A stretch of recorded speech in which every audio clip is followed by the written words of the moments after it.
এখন আবার অন্য লাইনে যেতে হচ্ছে। আপনারা যে এখন যাচ্ছেন, যে কি করবেন?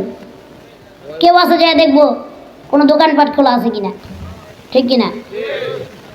যুবক ভাইয়েরা আছে কিছু, মুরব্বীরা আছে কিছু, মুরব্বীরা দোকানপাটে যায় আমার একটা আগিস বিড়ি দেয়। আর নাহলে যদি কোষে মোষে থাকে একটা বাইক করে আছে বেঁচে বেগারায় গাড়ায় খাইব, ঠিক কিনা? আর ওই যুবক ভাইয়েরা দেখবে দোকান খোলা আসেনি, যাই দেবে আমার একটা বেনসন সিগারেট দে, চিবা চাবাই খারায় খারায় খাইব, আছে না নাই? আবার অনেকে আছে যাই এই গজবের ভিতরে ঢুকবো। এই গজবের নাম কি? আমি নাম দিচ্ছি গজব। এই গজবের ভিতরে ঢুকে পড়বো, ঠিক কিনা? গজবের ভিতরে ঢুকে অনেকের আবার গার্লফ্রেন্ড আছে, যাই এখন মেসেজ পাঠাইব, আছে না নাই? কত যে সমস্যা! এই মোবাইল আসার আগে এত বেহায়াপনা, এত নোংরামি এই দুনিয়াতে ছিল না, এত মিথ্যা কথাও দুনিয়াতে ছিল না। এই মোবাইল আসার পরে যে মিথ্যা কথা নোংরামি বের হয়েছে, ঠিক কিনা? মোবাইল যেমন আমাদের লাভ করছে, তার থেকে অনেক বেশি ক্ষতি করছে। লাভ কি করছে? আগে কেউ যদি প্রবাসে থাকতো, দেশের থেকে যে শহরে থাকতো, তারা নাকি চিঠি পাঠাইতে হইত। আর এখন যদি বিদেশেও লাগে, বছরের পর বছর অপেক্ষা করা লাগে না, একটা ভিডিও কলে ফোন দিলে সব দেখা যায়, ঠিক কিনা?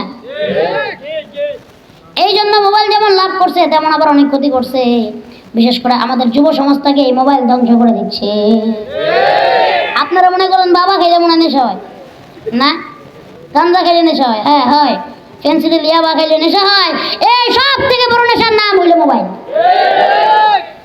যুব সমাজকে পুরোপুরি ভাবে ধ্বংস করে দিচ্ছে। এখন অনেকে হুজুর আমার পোলায় কথা শুনে না, আমি যদি ডাইনে যাই হয়ে যাই বামে, এমনই তো করবো। আবার হুজুর আমার ছেলে আমার অবাধ্য, অবাধ্য হইব না, কি করবো? আপনার সন্তানের হাত থেকে যদি অপ্রাপ্ত বয়স্ক, তাদের হাত থেকে যদি মোবাইল ফোন এখনো ছিনে না নেন, সামনে আছে এই মোবাইল ফোনের জন্য আপনার গল্লাও কাটতে পারে।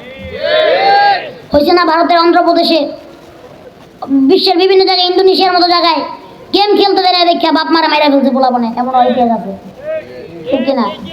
টিকটক দেখতে দেয় না, টিকটক করতে দেয় নাই, স্বামীরে বউ মেরে ফেলছে, ঠিক কিনা? যাক, আমি ওই দিকে যাচ্ছি না। এই জন্য আমি বলি যে আমার এই যে মুরব্বী, এই যে বসেন তো, বসেন বসেন, আমি কথা বলবো না বেশি সময়, শেষ করে দেব।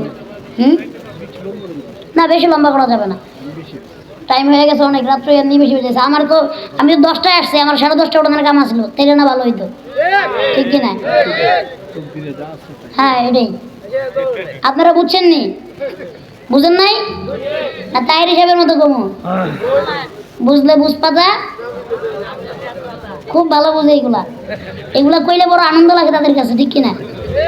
যাই হোক, আমি এই বিষয়ে ওইদিকে আর যাবো না। দয়া করে শুনেন, আপনি 1000 রাত মোবাইল টিপার থেকে, সিগারেট খাওয়ার থেকে, আপনি যদি এখানে বসে আধা ঘন্টায় কোরআনের কথা শুনেন, এতে করে আপনার অনেক ফায়দা হবে। ওই মোবাইল টিপে গাঞ্জা খাইয়া, বাবা খাইয়া কোনো ফায়দা আসেনি? কোনো ফায়দা নাই। একটু কষ্ট করেন, বসেন, আর সর্বোচ্চ আধা ঘন্টা, সর্বোচ্চ 20 মিনিট, তারপর আমি মনোযোগ করে দিব ইনশাআল্লাহ। হুজুর আছে, মুরব্বীরা আছেন, মনোযোগ করে দিবে। পার্বতী ইনশাআল্লাহ থাকতে।